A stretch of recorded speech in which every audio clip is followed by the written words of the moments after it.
Jack, Jack, Jack, Jack, Jack, Jack, Jack. Watch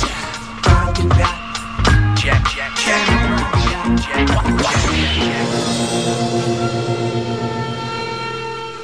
Hello everyone, this is a Samurai Jack episode review for Season 5, Episode 6, and if I were to dub this episode, it would be dubbed The Search, because that's basically the whole episode of what Ashi is doing. She's searching for Samurai Jack. That's the very beginning to pretty much the very end of the episode. She's just going place to place looking for Samurai Jack.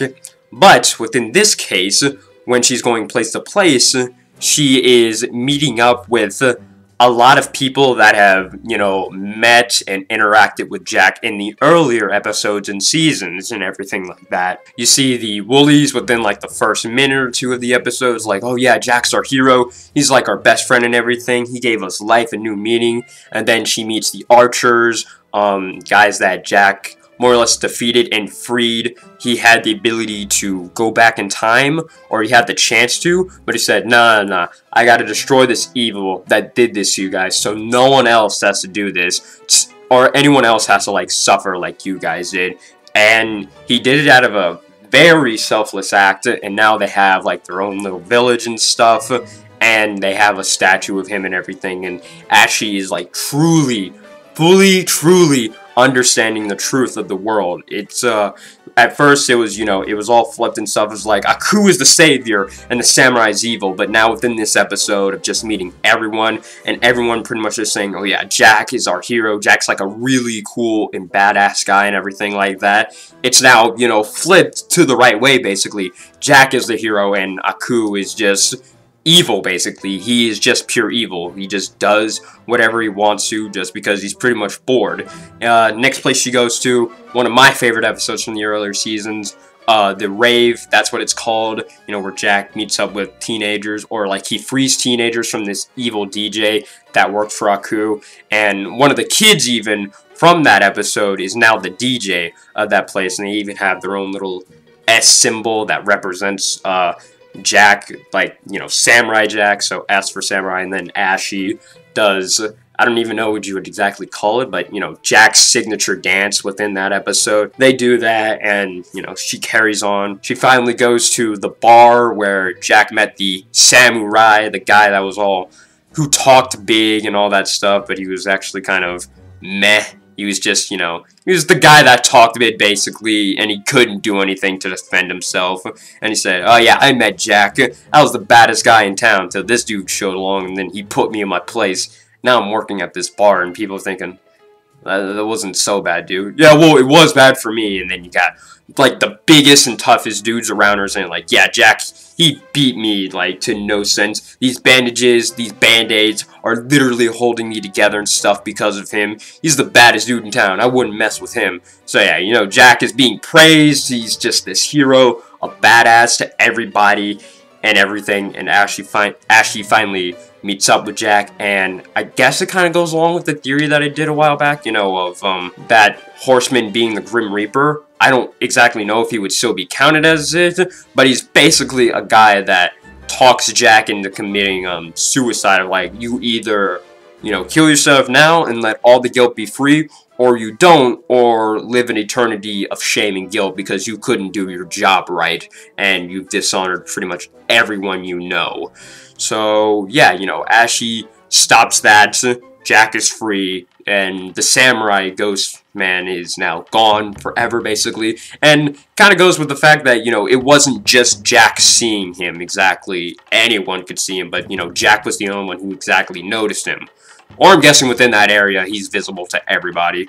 So, yeah, Jack is now free, and then the next episode, this goes along with the theory that I did also a while back of saying that Jack will possibly get his sword back by the later of the season, and I said within that theory, by episode 7 or 8, he'll try and get it back, and of course, next episode 7, he's going to try and get it back. So, yeah, that was pretty much the episode, and let me just talk about some of the other things before I talk about the preview as well. And the biggest thing, of course, to me, or at least the funniest bit, is, whoa, what a freak. That guy looked like a penis. So, yeah, Scary Mooch has his little side story within this episode, since he's now just a bouncing head trying to get place to place just to talk to Aku and stuff, but it's just really funny how he's such a dick to everybody, basically. And he's so shocked the way that he treats people, the way that they treat him back, basically. He's like, whoa, wasn't expecting that, but it's like, you're acting really rude, so you can't be too surprised, dude. But yeah, I can already tell where this is going with him. He's gonna try and talk to Aku for the last time, saying like, Jack doesn't have his sword and stuff, but you know, Jack will get his sword back, and that'll just make Scaramouche look like an idiot. So yeah, that was pretty much Scaramouche's side story. And then the second thing I could probably talk about, or at least like the one thing that I saw everyone being so shocked about, is Ashi's transformation, I suppose, or like the new outfit that she gets, because the biggest thing from that was the thing that she was wearing before. Everyone, including myself, just thought that was really like tight leather, like really black leather that she was wearing and stuff. But no, that stuff, like what she was wearing, the all black, was pretty much her skin. So in some regards, in ways, if you see it, she was technically naked the entire time.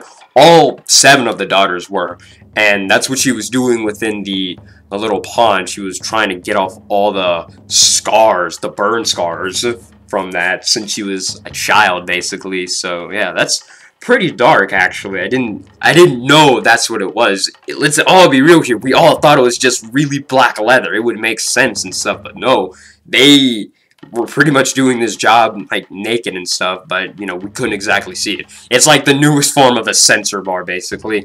So yeah, she washes it all off, and then she gets a new look, and even has her hair done differently. And as Jack says, I like your hair, I like your dress. So yeah, that's pretty much this episode. Let me talk about the preview real quick. I'ma really like it. It's just gonna be Jack trying to get his sword back and stuff. He's gonna be doing that, and Ashi's gonna be defending off this army. I don't know exactly what they are, but this army, and I love the last couple of seconds of the preview, because I love how you transition from Ashi being like this really focused, committed assassin of trying to kill Jack, and then you see this preview, and she's defending Jack with her life of like, where do you think you're going? And then she just sucker punches the dude. I love it. So yeah, that's going to be next week's episode. Let me know what you guys think in the comments below. Have any questions, comments, concerns, or any other discussion topics you guys want me to talk about. I'll try to answer them the best I can. One drawing fan for the channel would be greatly appreciated. My email and Twitter will be in the description below. That's where you can send it to. Have a great day. Have a great night. Make sure to like the video and subscribe if you did. And everything else you know to do. Bye.